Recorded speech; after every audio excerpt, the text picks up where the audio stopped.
Olá a todos, sejam bem-vindos ao canal Sintonia Diogo. Meu nome é Diogo e sou servidor federal e resolvi criar este canal para oferecer cursos gratuitos na área de concursos públicos. Isso porque muitas pessoas me procuram perguntando sobre a possibilidade de que eu ministre aulas particulares. Como não dá para conciliar meu trabalho com aulas privadas, resolvi então criar esse canal para levar o conhecimento ao maior número de pessoas que for possível. O nosso primeiro curso é o de matemática, partindo do zero até chegarmos a assuntos mais complexos que nos permita resolver questões apresentadas nas provas. Também disponibilizo material de apoio com link para download gratuito na descrição do vídeo. Se gostar da aula, marque gostei, siga-me no canal e em rede social e compartilhe esse conteúdo para disseminarmos o conhecimento.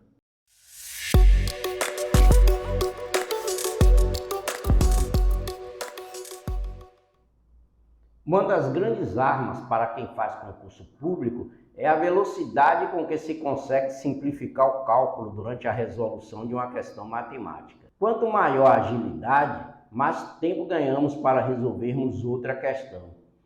Um grande instrumento para simplificar cálculo e encontrar mais rapidamente o resultado são os números primos. A sequência de números primos entre 1 e 50 é essa que apresento no quadro.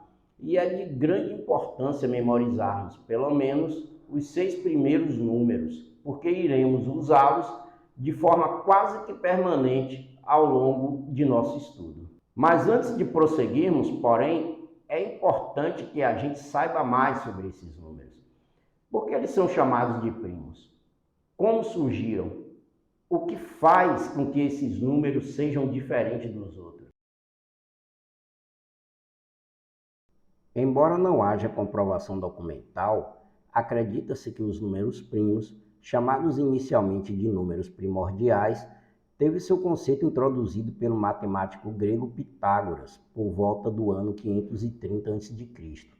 Mas, por ausência de documentação, uma vez que Pitágoras não deixou nenhuma obra escrita, não é possível afirmar com certeza a sua autoria. O livro mais antigo conhecido sobre os números primordiais é o livro Elementos de Euclides, que também era um matemático grego. Essa obra foi escrita por Euclides por volta do ano 300 a.C.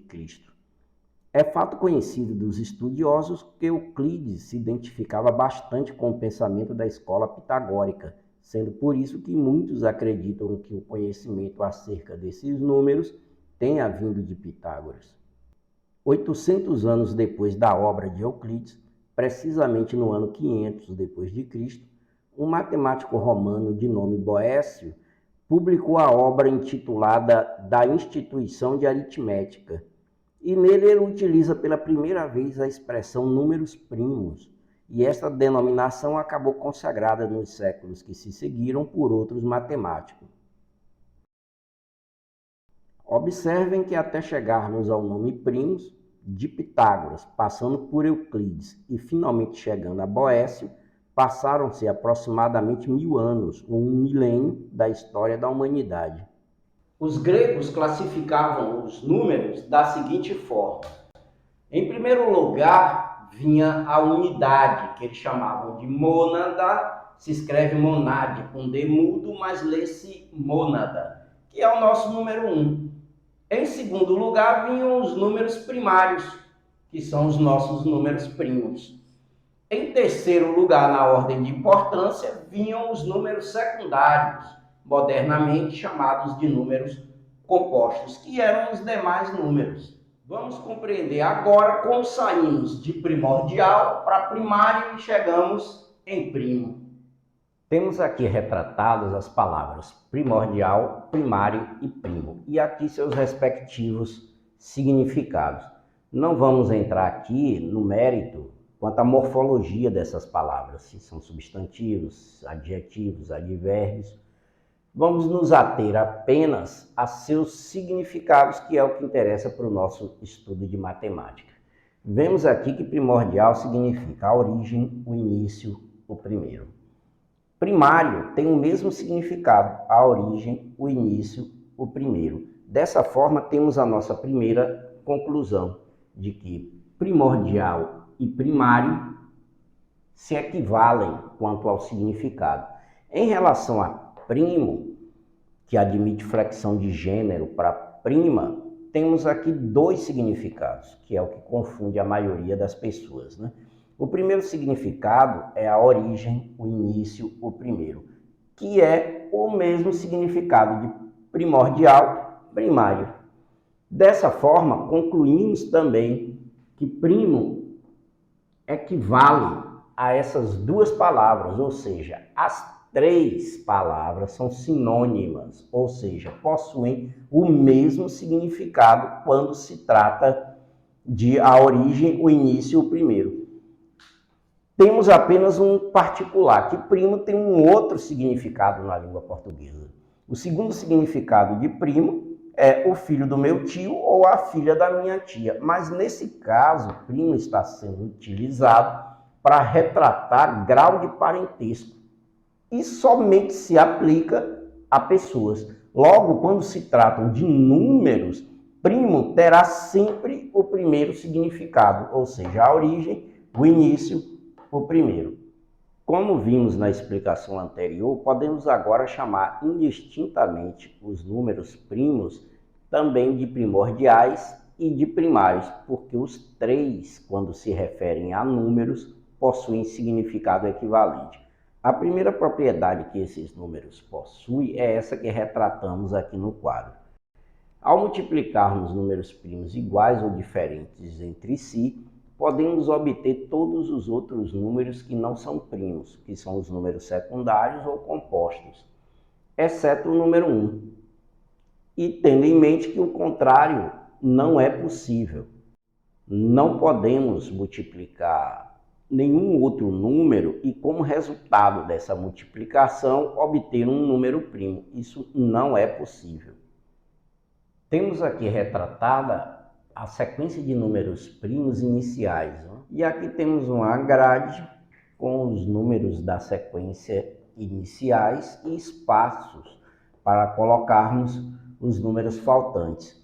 Notem que aqui eu coloquei os números primos e os que faltam são números secundários, né? São números compostos, que, como dizemos na propriedade estudada anteriormente, podem todos serem obtidos através da sequência de números primos.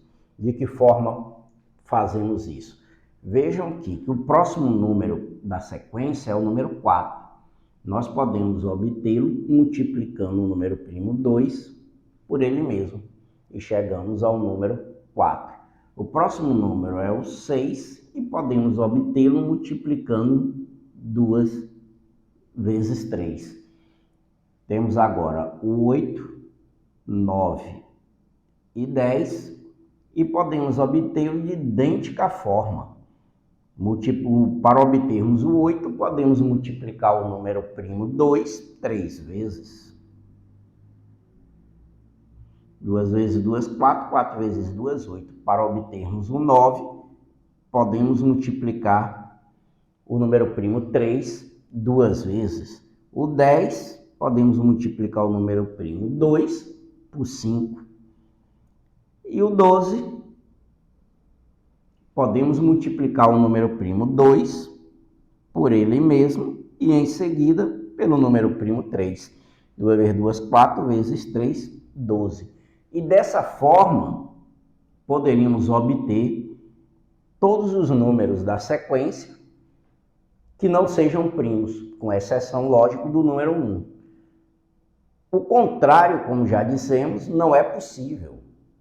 Nunca poderá haver como resultado de uma multiplicação um número primo. Não importa quais números estejam sendo multiplicados, não vamos obter como resposta um número primo. A segunda propriedade inerente aos números primários é que eles somente podem ser divididos por 1 e por ele mesmo com resultado exato, ou seja, eles possuem apenas dois divisores, que é o número 1 e ele próprio. Aqui temos como exemplo o número primo 2 dividido por 1, 2, o resultado 0, ou seja, é uma divisão exata. E 2 dividido por ele próprio temos como resultado o número 1 e o resto também 0, o que é também uma divisão exata. Aqui temos a tentativa de divisão do número primo 7 por 4, que é 1, mas que sobra 3, ou seja, não conduz a um resultado exato. Então, 4 não é divisor de 7. 7 dividido por 2, 3. Mas o resto é 1. Ou seja, 3 vezes 2 é 6, para 7, 1. Também não é um resultado exato, ou seja, temos uma sobra, o que nos leva a concluir que 2 também não é divisor de 7. Por se tratar de um número primo, qualquer outra tentativa de dividir o 7 que não seja por 1 e por ele mesmo, levará a um resultado de conta fracionário ou com resto, com sobra. Agora que estudamos as propriedades dos números primos, temos algumas considerações finais a fazer, algumas observações que precisam ser ditas.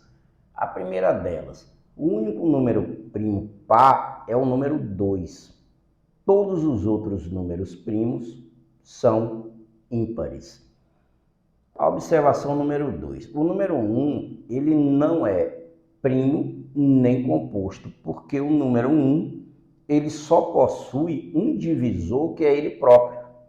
E se lembre que quando vimos as propriedades de números primos, vimos que é essencial para ser considerado primário, primordial ou primo, que o número possua 2 divisores, que é ele próprio e o número 1. O número 1 só pode ser dividido por 1, então ele não é considerado nem primo, nem composto.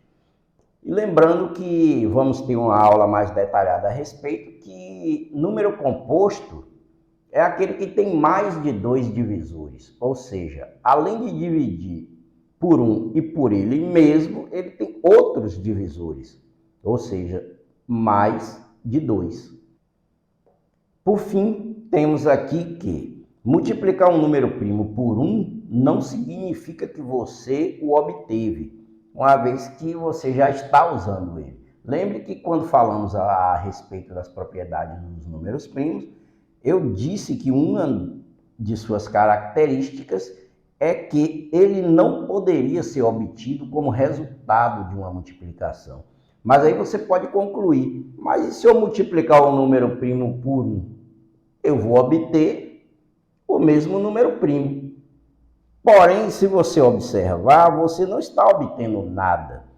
Ao multiplicar um número primo por 1, você já está usando o número primo. Então, ele não está sendo obtido. Bom, gente, aqui finalizamos a nossa primeira aula acerca dos números primordiais, primários ou primos. Voltando a insistir que essa sequência que retrato aqui no quadro é de fundamental importância que seja memorizada para prosseguirmos em nosso estudo.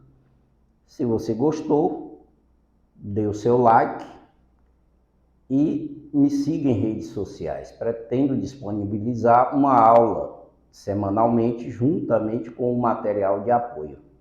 Até a nossa próxima aula.